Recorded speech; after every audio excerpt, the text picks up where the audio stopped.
Hoy voy a compartir un tema que he titulado Jesús es todo lo que necesitas. Creo que es una verdad que en muchos sentidos subestimamos, porque a veces pareciera que Jesús no es todo lo que necesitamos, sino que como que hay cosas que son más necesarias que Jesús, ¿cierto? Y entonces nos dedicamos más a esas cosas que a buscar al Señor o que a disfrutar del Señor. Le hago una pregunta. ¿Es Jesús todo lo que usted necesita? Si es así, ¿por qué vive como si necesitara otras cosas? Esa es una buena pregunta, ¿cierto? ¿Por qué en cierto sentido a veces dependemos más de nuestras fuerzas, dependemos más de otros seres humanos, de otras personas que directamente de Cristo? Bueno, hoy quiero mirar un poquito este aspecto porque quiero hoy que usted pueda entender que Cristo es todo lo que usted necesita. De alguna manera entendemos que si Jesús llena nuestra vida, también Él pone responsabilidades sobre nuestra vida.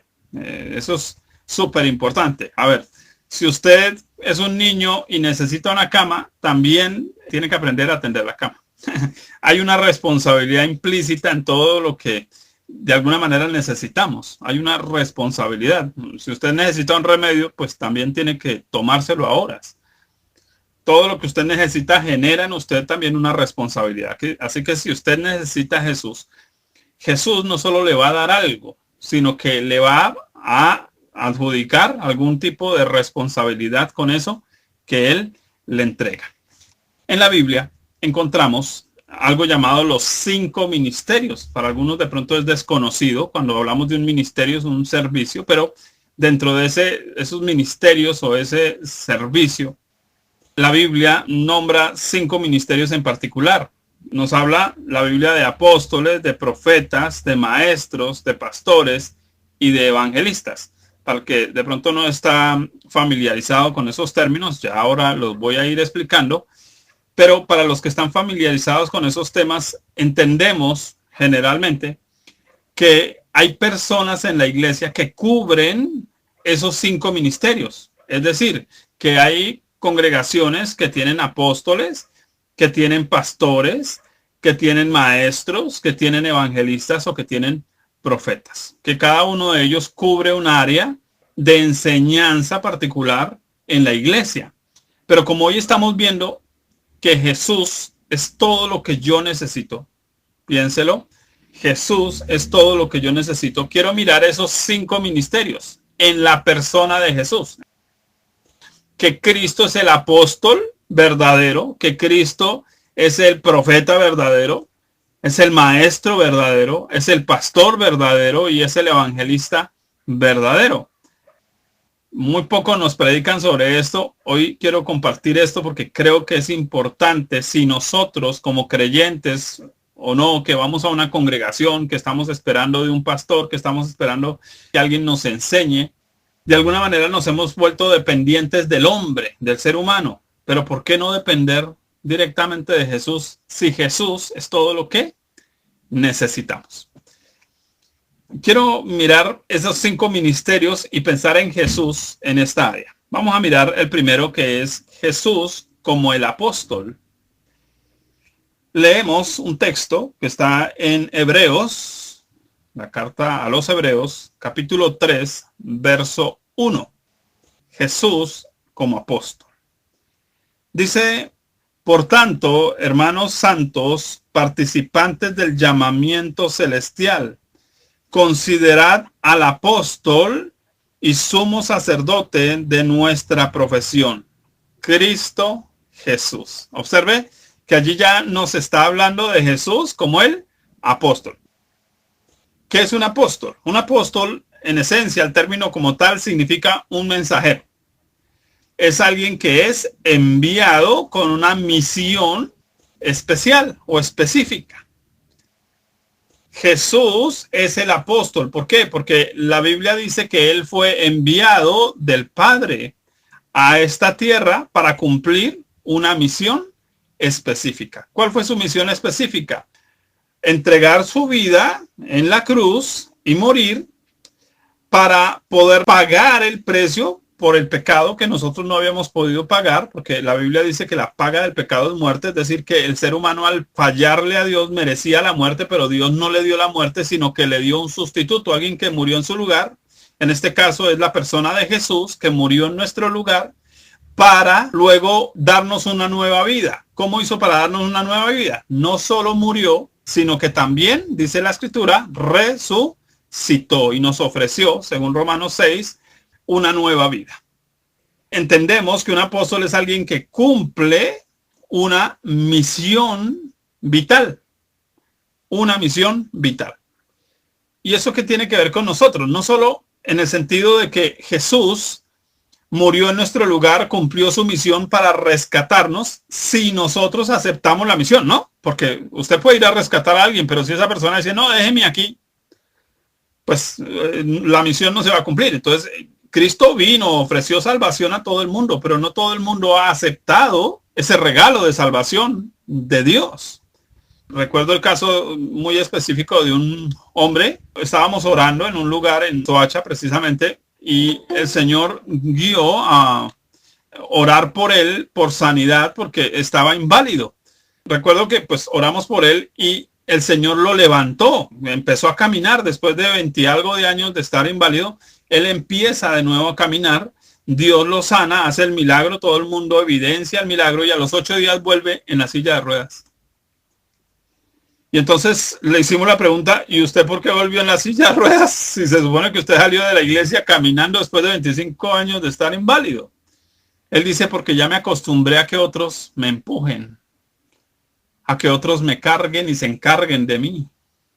Esa fue su respuesta y literalmente quedó de nuevo en esa silla de ruedas. Creo que el Señor puede querer venir a cumplir con nosotros una misión, pero si nosotros no estamos dispuestos a dejarnos ayudar, Él no nos va a poder ayudar. Eso es una clave. No solo eso tiene que ver con nosotros, sino que además, si Jesús es nuestro apóstol, hay algo interesante en el libro de Hechos de los Apóstoles con respecto a que los apóstoles enviaban personas a cumplir misiones. Por ejemplo, el apóstol Pablo dice que él envía a Timoteo a un lugar, envía a Tito a otro lugar. Eso nos dice entonces que un Tito y un Timoteo también llegaron a cumplir un ministerio apostólico, es decir, a ir y ser enviados con una misión específica. Si Jesús es nuestro apóstol, la pregunta es, ¿cuál es la misión de Dios para usted? Porque Él no solo vino y cumplió una misión, sino que nos entregó a usted y a mí una misión. Mire, mucha gente está buscando el propósito de su vida. Bueno, le tengo una buena noticia. Lo puede encontrar en Cristo. En Cristo usted encuentra el propósito de su vida. Les cuento que yo llego a Cristo aproximadamente entre los 17 y los 18 años de edad.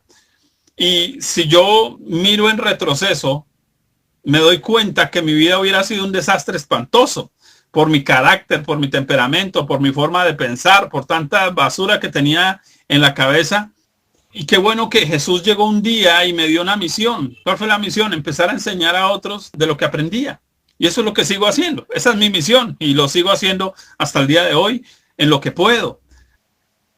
La pregunta que usted debiera hacerse es si Jesús es el que cumplió la misión para rescatarme, ¿para qué me rescató? ¿Qué quiere él que yo haga? La Biblia nos dice que el apóstol Pablo un día, después de estar persiguiendo a los cristianos y estar matando cristianos, el Señor Jesús en persona se le aparece, el resucitado, se le aparece. Él cae de rodillas ante Jesús y hace una pregunta. Señor, ¿quién eres y qué quieres que yo haga? Mire, son las dos preguntas más importantes que podemos hacer en la vida. Entender quién es Jesús y segundo, qué quiere Él de nosotros. Porque toda la vida del ser humano gira en torno al propósito de Dios. Mire, nadie se va a sentir lleno haciendo su vida de cuadritos o lo que quiera. ¿Por qué? Usted lee el libro de Eclesiastés y se va a dar cuenta de algo, que Eclesiastés nos cuenta de Salomón, el hombre más rico del mundo, y él dice que probó la música, probó las mujeres, probó la comida, probó las riquezas, probó los lujos, probó los perfumes, probó todo, y nada de eso llenó realmente su vida. ¿Qué es lo que llena realmente la vida del ser humano? Tener un propósito de parte de Dios. Tenemos, por ejemplo, una mujer multimillonaria llamada Teresa de Calcuta que entendió que su propósito en la vida era ayudar a un leproso. Ella se enfocó en ayudar a otros. Le pregunto, si Jesús es el apóstol de su vida, ¿tiene usted una misión en su vida? Miremos el segundo ministerio de Jesús. Jesús funcionó como profeta. Juan 4:16. Observe lo que dice la escritura. Le dijo la mujer, estaba hablando Jesús con la mujer samaritana. Le dijo la mujer, Señor, me parece que eres profeta. Bueno, ella estaba ahí todavía dudosa, pero Jesús no parece un profeta. Jesús es el profeta de profetas. Claro, hoy en día la gente anda buscando profetas, ¿no? Le gusta buscar gente que les digan lo que tienen que hacer. Ahora, en esencia, un profeta era alguien que recibía un mensaje de Dios y lo transmitía a otros. Eso hizo Jesús. Él vino a traernos un mensaje de parte del Padre. ¿Cuál mensaje? El mensaje de que Dios a usted lo ama. El mensaje que Dios tiene con usted un propósito. El mensaje de que Él quiere salvar su vida. Cristo vino con un mensaje para usted. Él es el profeta de profetas. A nosotros nos gustan los profetas humanos, ¿no? A veces porque de pronto andan bien vestidos, porque hablan duro. Pero ¿por qué no que Cristo sea nuestro profeta? Ahora, cuando usted ve en el Antiguo Testamento va a encontrar algo interesante con respecto a los profetas. Los profetas guiaban al pueblo. Si Cristo es el profeta de su vida, la pregunta es, ¿usted está dejando que Cristo guíe su vida? Esa es una buena pregunta. ¿Quién está guiando su vida? ¿Está usted tomando decisiones sin preguntarle a Él? La Biblia dice de forma concreta, nuestras maldades nos llevaron como el viento, como una hoja seca. Ustedes han visto las hojas secas cuando el viento las empuja, ¿cierto? Ellas se van. Así vamos a veces por la vida de aquí para allá arrastrados por el viento, por cualquier circunstancia, por cualquier situación. ¿Y por qué vamos arrastrados de esa manera? Porque estamos tomando decisiones sin Dios.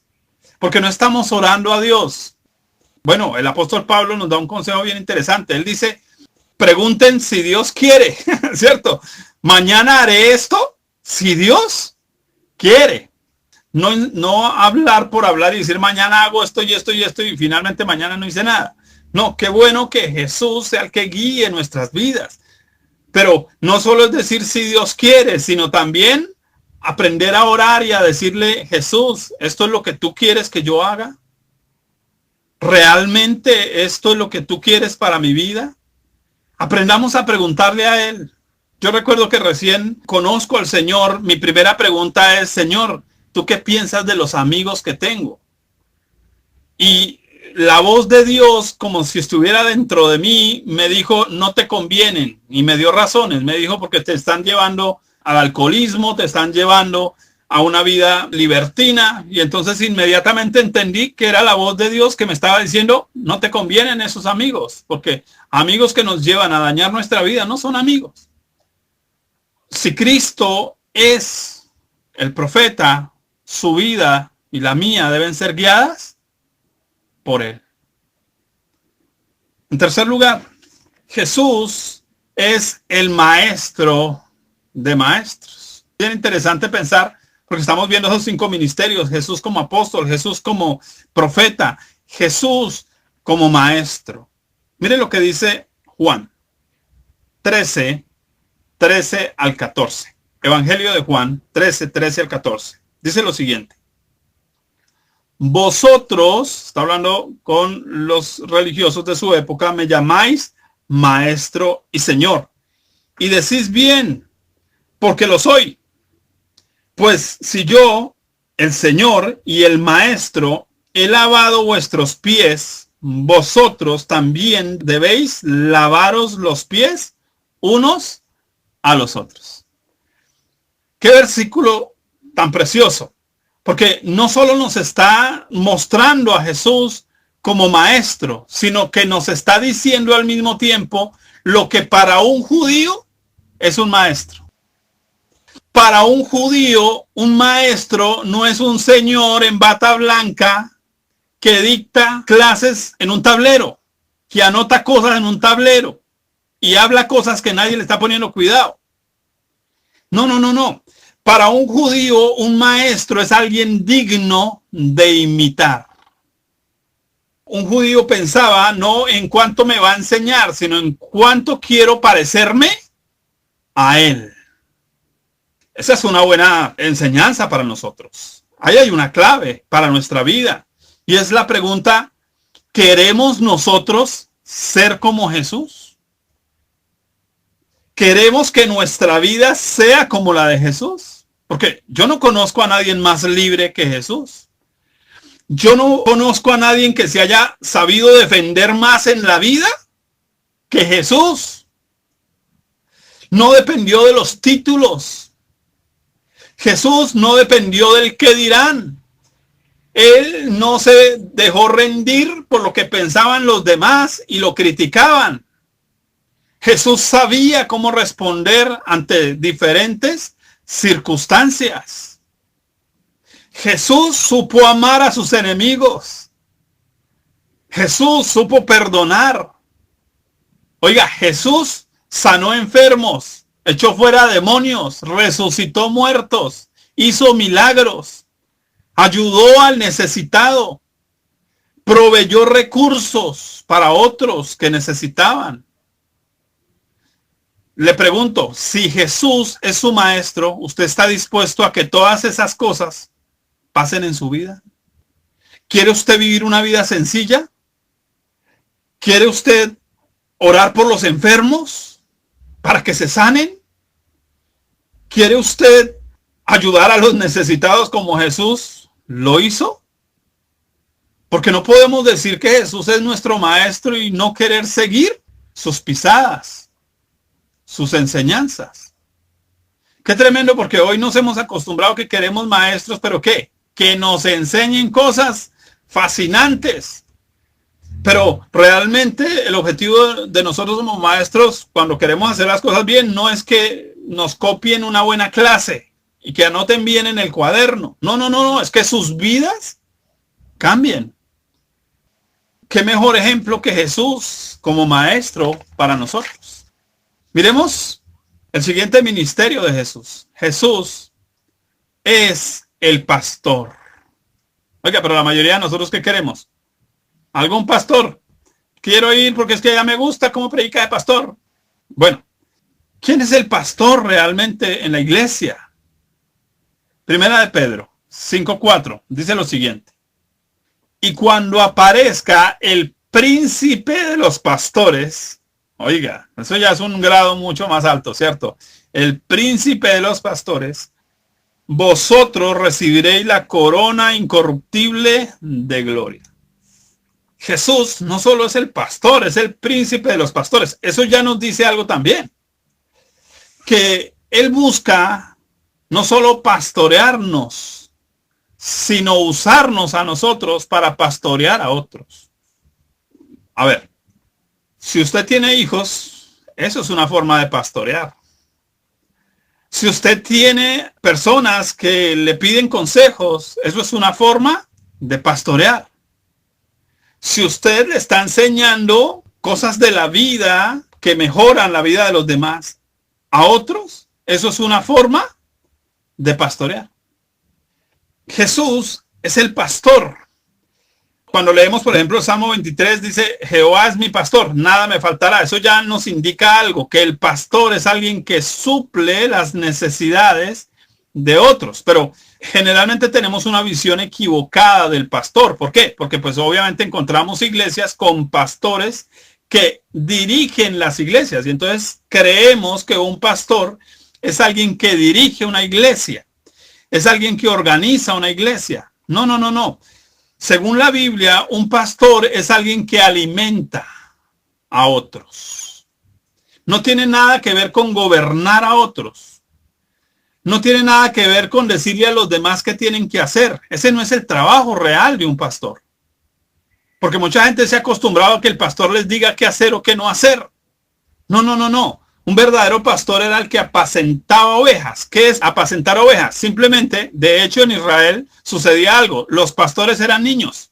Era un trabajo tan simple que lo hacían los niños. Porque lo único que tenían que saber era dónde encontrar pasto. Buen pasto.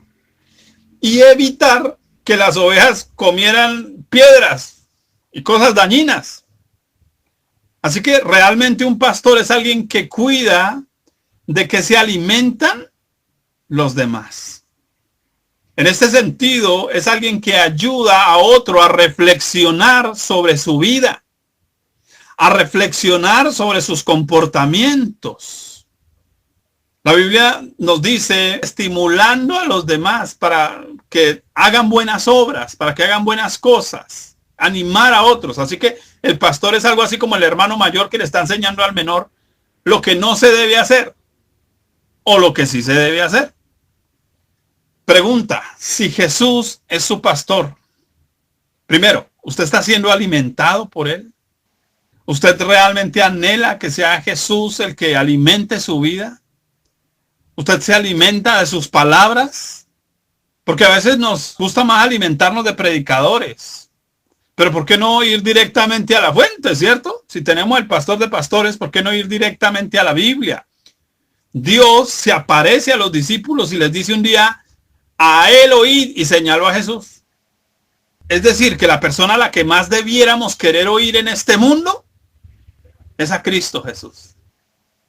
La voz que más debiera mover nuestros corazones es la voz de Cristo Jesús.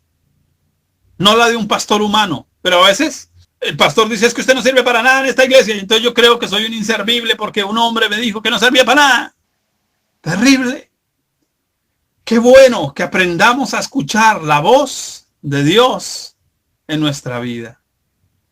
Aún en nuestros momentos más oscuros, porque la mayoría de nosotros en nuestros momentos oscuros, ¿qué hacemos? Buscamos al pastor para que ore por nosotros. Pero la Biblia dice en el Salmo 23, aunque ande en valle de sombra de muerte, tu vara y tu cayado, tu voz me infundirá el aliento. Entonces, ¿dónde encontramos realmente aliento para nuestras vidas? ¿Quién debe ser realmente nuestro pastor?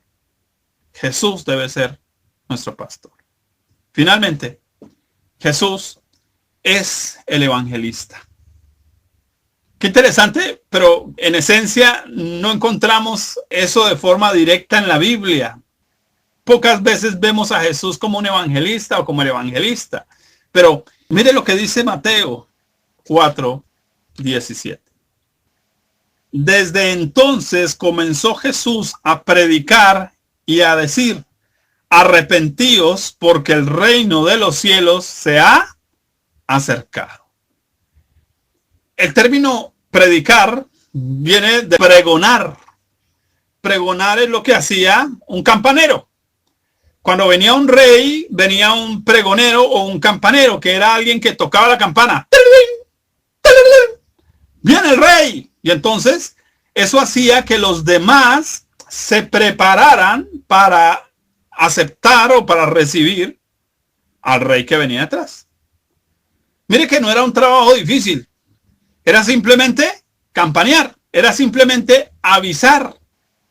¿Para qué? Para que otros se prepararan. Jesús es el evangelista, pero se traduce como portador de buenas noticias. Por eso antiguamente se usaba mucho el término pregonero o vocero, cuando hablábamos, por ejemplo, de esos muchachos que se paraban en las esquinas a vender periódicos. Era un vocero o un pregonero, alguien que hablaba buenas noticias. Generalmente, y antiguamente pasaba, pues el pregonero en nuestros medios hablaba de las malas noticias, ¿no? Alerta, alerta, mire, hoy última noticia, ¿cierto? Mataron a fulano y tal. Eso hacían los pregoneros acá, pero en Israel un evangelista, un pregonero era alguien que debía llevar buenas noticias.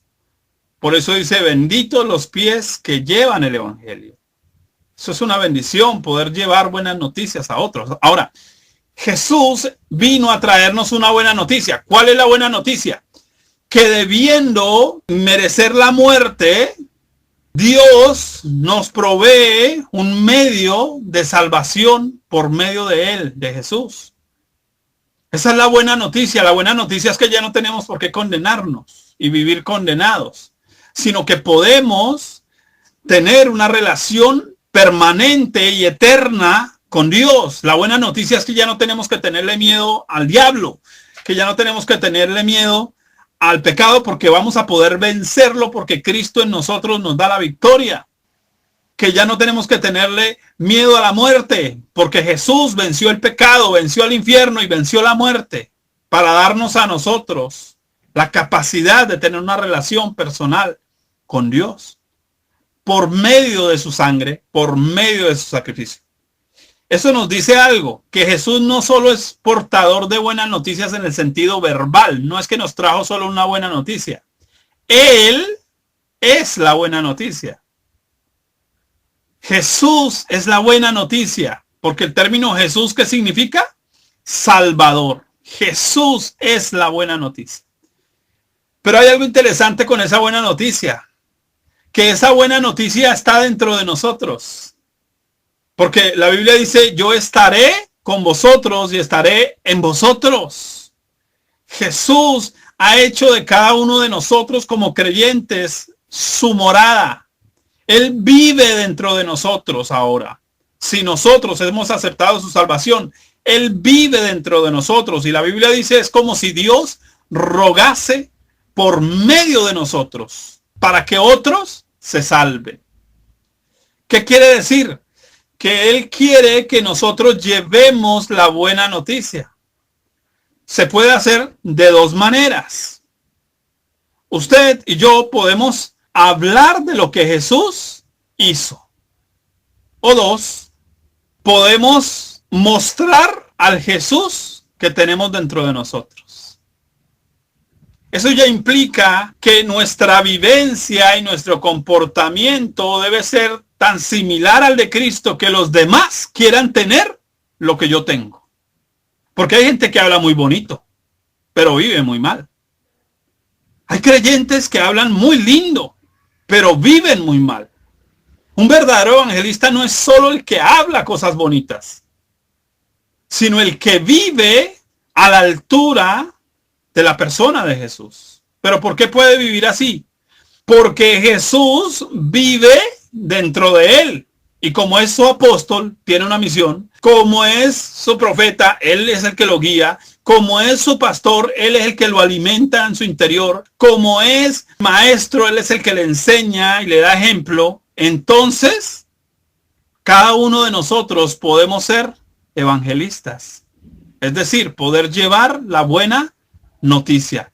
Que de ese Cristo que hay en nosotros podemos darle a otros. Hay una escena muy bonita en la Biblia. Pedro y Juan, apóstoles o discípulos de Jesús, salieron al templo, iban a ir a orar. Pero había un hombre que llevaba ahí muchos años mendigando, pero estaba inválido.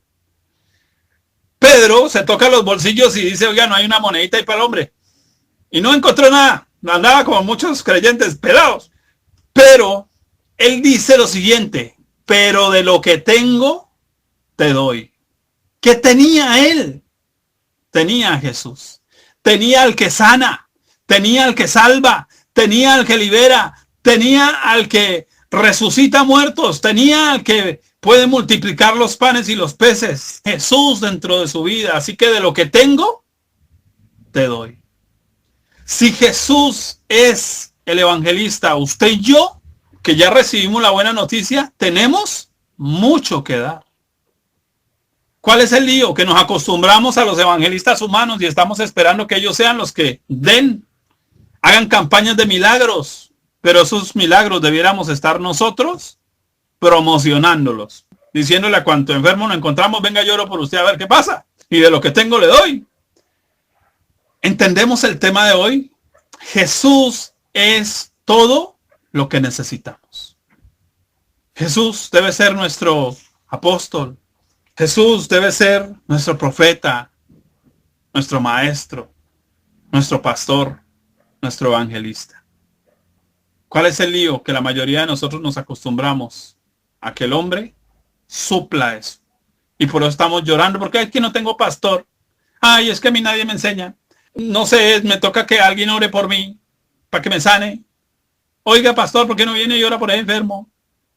Porque no hemos entendido que Cristo es todo lo que necesitamos. Preparé esta predicación pensando, oiga, esto le ahorraría a uno mucho trabajo. Ni siquiera tendríamos por qué tener salones y letreros. Toda la iglesia, todos debiéramos estar haciendo de todo. Tener una misión, ser guiados por el Espíritu Santo en su voz, estar alimentándonos de la palabra de Dios. Debiéramos estar pastoreando cada uno a otros y debiéramos estar dando de lo que Cristo ha puesto en nuestras vidas.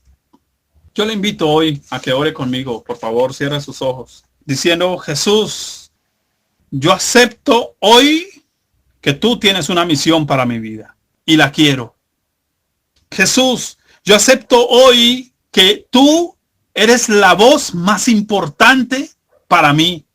No es la voz de mi papá, de mi pastor, de mi amigo. Señor Jesús, quiero tu voz que resuene en mí. Jesús, hoy acepto, Señor, que tú eres mi maestro. Quiero aprender de ti, porque tú tienes, Señor, más que enseñarme que cualquier otro hombre en este mundo.